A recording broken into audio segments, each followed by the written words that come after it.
اس حوالے سے مجھے حضرت بہلول رحمتہ اللہ علیہ یہ بغداد میں ایک بزرگ گزرے ہیں جی، اور بڑے مغلوب الحال بزرگ تھے. تو ان سے ایک مرتبہ کسی نے پوچھا کہ آپ کا کیا حال ہے؟ کہا کہ اس کا کیا حال پوچھتے ہو جس کے منشا اور مرضی پر کائنات کا کارخانہ چل رہا ہے. واہ واہ. وہ بڑا حیران ہوا کہ یہ آپ کی مرضی پہ چل رہا ہے. کہا کہ ہاں، اس لیے کہ اللہ کی مرضی سے یہ سب کارخانہ کائنات چل رہا ہے.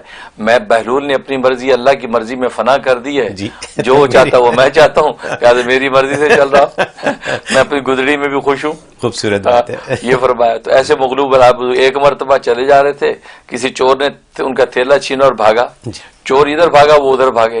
لوگوں نے حضرت آپ کہاں جا رہے؟ چور تو ادھر جا رہا ہے. کہ میاں دیکھو تو صحیح ہم کہاں جاتے ہیں. جا کر قبرستان کے دروازے پہ بیٹھ گئے. کہا بچو جائے گا کہاں؟ آئے گا تو یہی نا.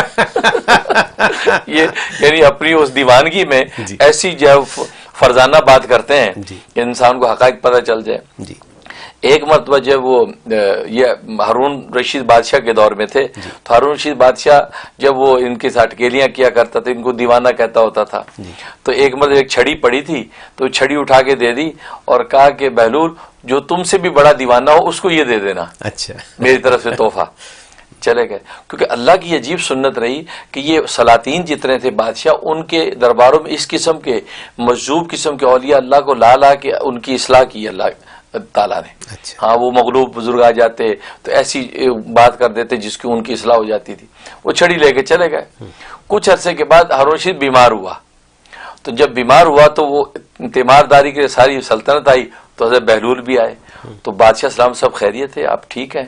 کہا کہ بس کیا، بس اب تو چلت پھرت کا زمانہ ہے، اب تو آخرت کا سفر ہے. آخرت کا سفر؟ اچھا، تو کب واپسی کب ہے آپ کی؟ تو وہ کہنے لگا کہ بہلول تو واقعی دیوانہ نہیں ہے بھائی، اس آخرت کے سفر سے کوئی واپس نہیں آتا، جو گیا تو گیا. اچھا، واپسی نہیں ہے؟ نہیں، واپسی کہاں ہوگا، آخرت سے کہاں واپسی آتی. لوگ ہنسنے لگ گئے. تو اچھا، ایسا سفر لمبا، تو آپ نے اس کے لیے کوئی انتظامات کیے؟ وہاں کو آگے کوئی لشکر بھیجا، کوئی سامان بھیجا، کوئی کھانا پینا جو بادشاہوں کا طریقہ ہے جو دنیا میں آپ کرتے؟ کہا کہ بہلول وہاں کچھ نہیں بھیجا جاتا، کوئی وہاں توشہ نہیں جاتا، کوئی لشکر نہیں جاتے. عجیب بات، آپ اپنے ساتھ بھی کچھ نہیں لے جا رہے ہیں؟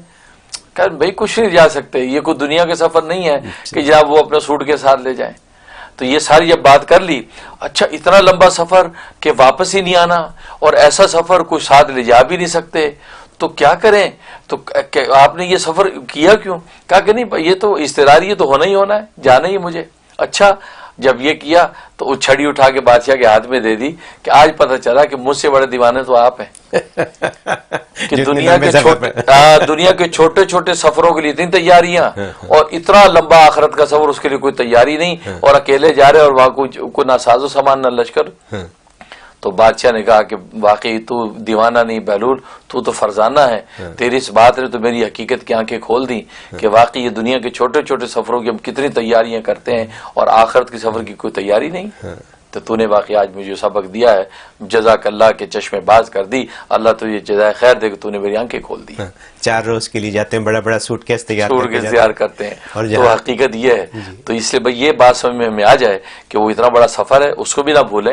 اس کی بھی تیاری، اس کی تیاری آسان ہے. 5 ٹائم کی نماز ہے، سال کے روزے ہیں، سال کی زکوٰۃ ہے، اور زندگی بھر کا ایک حج ہے. اور کیا ہے؟ کوئی لمبا کام ہی نہیں ہے، چھوٹا سا فارمولہ. اور 5 نمازیں بھی 24 گھنٹے میں 1 گھنٹہ مشکل سے لیا اللہ نے. 23 گھنٹے ہمیں دے دیے. 23 گھنٹے پورے 23 گھنٹے آپ سوئے رہے ہیں بھلے، لیکن 5 نمازیں پڑھ لیں.